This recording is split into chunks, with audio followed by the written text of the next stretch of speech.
जय हिंद, जय Bharat and welcome to CUET UG study capital. मैं संस्कार शुक्ला फिर से हाजिर हो चुका हूं और आप लोगों का रिजल्ट कब आने वाला है इसके ऊपर मैंने वीडियो ऑलरेडी अपडेट कर दिया था। अब दिल्ली यूनिवर्सिटी जिसके ऊपर सबसे ज्यादा तुम लोगों को डाउट है, सबसे ज्यादा टेंशन है, उसी का वीडियो हम कवर करने वाले हैं। सारी चीजें कवर कर लेंगे।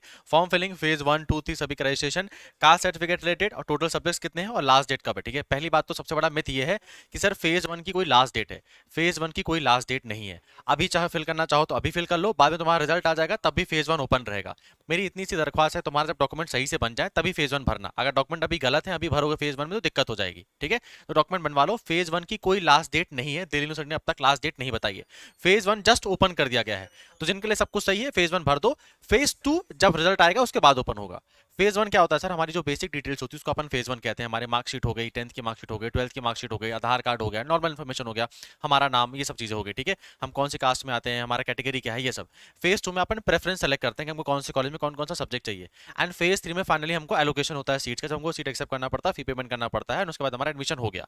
तो फेज 1 की कोई लास्ट डेट नहीं है। ठीक है, कोई लास्ट डेट नहीं है फेज 1 की। रिजल्ट आएगा उसके बाद ही फेज 1 चलता रहेगा। तो अभी फिल करना चाहो अभी फिल कर लो, या रिजल्ट आने के बाद जब तुम्हारा मन करे तब फिल कर लेना। ठीक है, ये समझ में आ गया। अब देख लो, मैं तुम्हारे लिए मैंने ऑलरेडी ये जो है ना पूरे ये जो पढ़ने की, ये 72 पढ़ने की ये जो पूरा पेज है, ये पूरा मैंने पढ़ के रखा हुआ है। ठीक है, तो जो भी बता रहा हूँ आपको यहीं से बता रहा हूँ मैं। ये आपकी सीयूटी पीजी यूजी की ऑफिशियल वेबसाइट है, डीयू की। ठीक है, इसमें आपको सी एस एस यूजी इसमें क्लिक करोगे ना तो तुमको भी यहाँ पे कंबाइन एलोकेशन प्रोग्राम के क्या क्या पूरे प्रोसेस यहाँ पे लिखे हुए हैं, मैं दिखा भी दूंगा अभी। ठीक है, और एक और चीज, मैं वीडियो में सारी चीज कवर करने वाला हूँ, चाहे वो सर्टिफिकेट्स हो, सब चीजें हो। ठीक है, तो पूरा लास्ट तक देखना, तुम्हारे लिए बहुत हेल्पफुल रहेगा। अब देखो यहाँ पे उसके बाद हमारे लिखा हुआ है रजिस्ट्रेशन लिंक, इसमें क्लिक करोगे रजिस्ट्रेशन लिंक में, उसका तुमको न्यू रजिस्ट्रेशन करना पड़ेगा क्योंकि अभी अपन पहली बार आ रहे हैं ना। तो न्यू रजिस्ट्रेशन में क्लिक करना। न्यू रजिस्ट्रेशन में क्लिक करने के बाद अपना एप्लीकेशन नंबर डालना, डेट ऑफ बर्थ डालना, रजिस्टर कर लेना। फिर तुमको एक आईडी पासवर्ड बनानी पड़ेगी, आईडी पासवर्ड बना लेना। फिर तुम लॉगिन कर लेना अपना एप्लीकेशन नंबर और पासवर्ड से। जब लॉगिन कर लोगे तब अपन का जो हम भरते हैं उसको अपन कहते हैं फेज 1। अपना नाम, अपनी आधार कार्ड की डिटेल, माता का नाम, पिताजी का नाम। ठीक है, और बाकी इन्फॉर्मेशन हो गई, हमारी कास्ट क्या है, 10th की मार्कशीट, 12th की मार्कशीट, 10th में कितने नंबर थे, 12th में कितने नंबर थे, फलाना ठिकाना, ये सब चलता रहता है। ठीक है, फिर हमारा आता है फेज 2।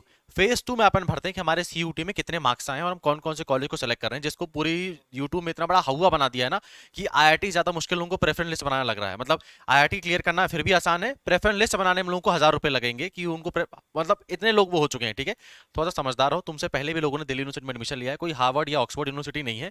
1000 रुपए नहीं लगते प्रेफरेंस लिस्ट बनाने में। ठीक है, और एक और चीज, अगर तुम्हारे 5 या 10 नंबर या 50 या 100 नंबर आए हैं तो तू कैसी भी प्रेफरेंस लिस्ट बना ले मेरे भाई, तेरे को डीयू, हंसराज या ये सब नहीं मिलने वाला। ठीक है, कैसी प्रेफरेंस लिस्ट बना लो, तो इतना बड़ा हुआ मत बना लो उस चीज का। अभी के लिए एक और चीज ध्यान रखो, फेज 1 के जो एक चीज हो रही है, फेज 1 अभी भर दो, तो मतलब फेज 1 अभी भर दो, अभी भर दो, लास्ट डेट है, कोई लास्ट डेट नहीं है।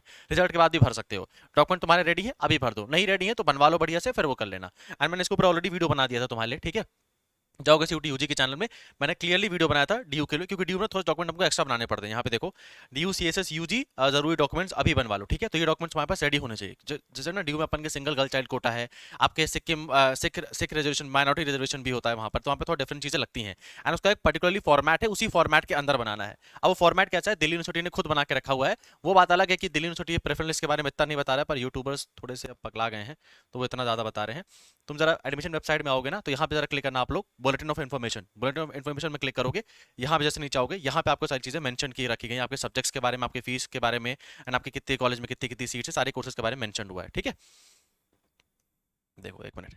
जैसे कि सुप्रीमेसी कोटा सीट्स क्या होती हैं, ठीक है, स्कूल ऑफ ओपन लर्निंग क्या होता है, माइनॉरिटी कॉलेजेस कौन कौन से हैं, यहाँ सारी इन्फॉर्मेशन दी हुई है। और ये वाले जब उसमें आओगे, देखो ये वाले में तुम्हारे कितनी सीट्स हैं, कितनी क्या चीजें, वो बताया हुआ है कि कितने कॉलेज में कितनी सीट है, कितनी फीस है। और ये सी एस एस यूजी है ना, इसमें ये बताया गया कि डीयू में कैसे एलोकेशन होगा, सभी लोगों को सीट्स कैसे मिलेंगी। जब इसमें आओगे, इसमें तीनों फेज के बारे में क्लियरली समझाया हुआ, मैं दिखा भी देता हूँ, देख लो एक मिनट। ठीक है, और यहाँ पे ना तुम्हारे फॉर्मेट देखो, मैं दिखा देता हूँ। ये देखो यहाँ पे लिखा हुआ है list of documents required at the time of applying, ये डॉक्यूमेंट्स आपको चाहिए। एंड इसी को मैंने पढ़ के तुमको वाला वीडियो बनाया था, तो ये डॉक्यूमेंट्स बनवा लेना। फिर यहाँ पे लिखा है फॉर्मेट्स ऑफ सर्टिफिकेट्स, इसी फॉर्मेट में तुम्हारे सर्टिफिकेट्स होने चाहिए, तभी वो माने जाएंगे, नहीं तो रिजेक्ट कर दिए जाएंगे। ठीक है, ये फॉर्मेट्स देख लो, पहले 62 पेज नंबर में आ जाओ। ये सारे फॉर्मेट्स हैं। ठीक है, एक एक करके देख लेते हैं। देखो पहला फॉर्मेट है SC SC जो कास्ट शेड्यूल होता है। ठीक है, मतलब शेड्यूल कास्ट और शेड्यूल ट्राइब होता है, उनका जो वो आपका सर्टिफिकेट होना चाहिए वो इसी फॉर्मेट का होना चाहिए, एक्जैक्टली इसी फॉर्मेट का होना चाहिए। ठीक है, फिर हमारे नेक्स्ट आता है format of OBC NCL certificate, वो आपका इसी फॉर्मेट का होना चाहिए। ठीक है, फिर हमारे EWS वाला आता है, वो आपका इसी फॉर्मेट का होना चाहिए। फिर हमारे आता है एजुकेशन कंसेशनल सर्टिफिकेट, वो आपके इस फॉर्मेट का होना चाहिए, ठीक है। फिर आपके पर्सन विद बेंचमार्क डिसेबिलिटी, जिसको हम पीडब्ल्यूडी सर्टिफिकेट कहते हैं, वो आपका उस फॉर्मेट का होना चाहिए, ठीक है। फिर आपका आता है affidavit for single girl child quota. Single girl child quota में बीएचयू में ड्यू में कुछ सीट्स रिजर्व मिलती हैं और बहुत फायदेमंद है, बनवा लेना अगर आप सिंगल गर्ल चाइल्ड कोटा में आते हो तो। उसका कुछ फॉर्मेट इस तरह का होना चाहिए, ठीक है। तो ये आपके बेसिक फॉर्मेट्स हैं। अब मैं बता देता हूँ आपके फेज 1, फेज 2, फेज 3 का रजिस्ट्रेशन के बारे में। एक और चीज, मैंने 2-3 डाउट तुम्हारे ऑलरेडी क्लियर कर दिए हैं। देखो, पहली बात तो फॉर्म फिलिंग के ऊपर था। फॉर्म फिलिंग की अभी कोई लास्ट डेट नहीं आई है, जब चाहो तब फिलअप कर सकते हो। फेज 1 अभी सबके लिए ओपन है और अभी इसके बाद भी ओपन रहेगा, रिजल्ट आने के बाद भी। रिजल्ट आने के बाद डीयू फिर बताएगा कि हमारा फेज 1 बंद करने वाले हैं, तब जब आएगा तो तुमको मैं इन्फॉर्म कर दूंगा। तो फॉर्म फिलिंग अभी भी शुरू है, रिजल्ट आने के बाद भी शुरू रहेगी। फेज 1, फेज 2, फेज 3 क्या है सर? फेज 1 में अपन अपनी बेसिक डिटेल्स भरते हैं, फेज 2 में अपन अपने सब्जेक्ट सिलेक्शन करते हैं, कॉलेज सिलेक्शन करते हैं, फेज 3 में हमको फाइनली हमारी सीट मिल जाती है, ठीक है। तो अभी केवल फेज 1 चालू है, फेज 2 और 3 रिजल्ट आने के बाद शुरू होगा।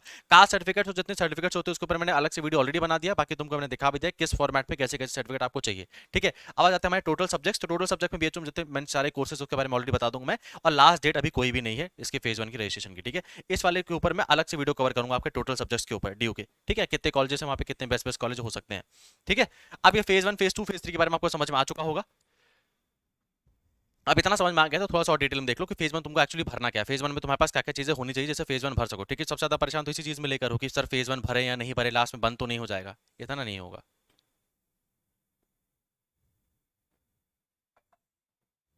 देखो फेज 1, ठीक है।